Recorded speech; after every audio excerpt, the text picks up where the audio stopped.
ఆధునిక ఇంజనీరింగ్ అద్భుతం new Pamban bridge కార్యకలాపాలకు సిద్దమైంది. రామేశ్వరం ద్వీపాన్ని ప్రధాన భూభాగానికి అనుసంధానించేలా రూపొందించిన ఈ వంతెన త్వరలోనే అందుబాటులోకి రానుంది. భారతదేశపు తొలి vertical lift railway sea bridge అయిన ఈ వంతెనతో పర్యాటకం మరింత ఊపందుకోనుంది.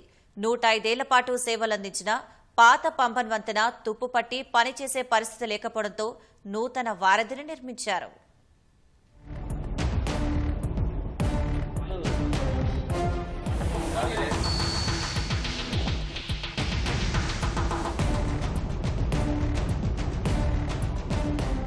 అలలపై ఇంజనీరింగ్ అద్భుతం కొత్త పంబన్ వంతెన ప్రారంభానికి సిద్దమైంది.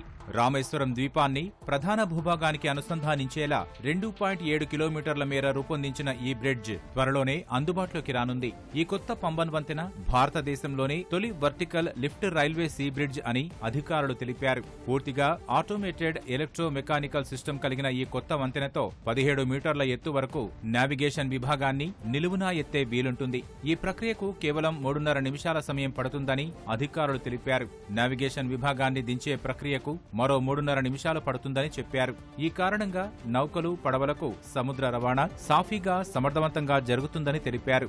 ఈ కొత్త పంబన్ వంతెన వల్ల పర్యాటకుల తాకిడి మరింత పెరుగుతుందని, స్థానికంగా అభివృద్ధికి దోహదం చేస్తుందని భావిస్తున్నారు.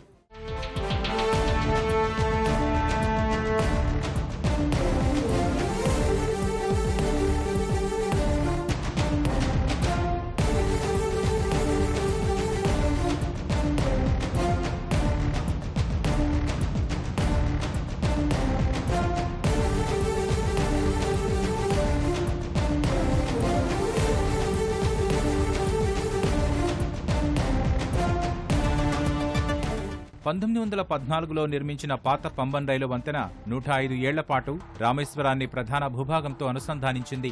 ఆ సమయంలో 20 లక్షల రూపాయలతో దాని నిర్మాణం పూర్తయింది. 2.06 కిలోమీటర్ల పొడవైన ఆ వంతెనను 2006-07లో మీటర్ గేజ్ నుంచి బ్రాడ్ గేజ్ కి మార్చారు. తుప్పు పట్టిన కారణంగా దాని సేవలు నిలిచిపోవడంతో దానికి సమీపంలోనే కొత్త పంబన్ బ్రిడ్జిను ప్రభుత్వం నిర్మించింది. పాత పంబన్ బ్రిడ్జి మధ్య నుంచి పడవలు, నౌకలు వెళ్లాలంటే 16 మంది కార్మికులు పనిచేస్తేనే బ్రిడ్జి తెరుచుకునేది. వంతెన తెరుచుకునే ప్రక్రియకు 45 నిమిషాలు, దించే ప్రక్రియకు మరో 45 నిమిషాలు పట్టేది. కొత్త వంతెనలో అధునాతన సాంకేతికతను జోడించడంతో కేవలం 7 నిమిషాల్లోనే ఈ మొత్తం ప్రక్రియ పూర్తి కానుంది.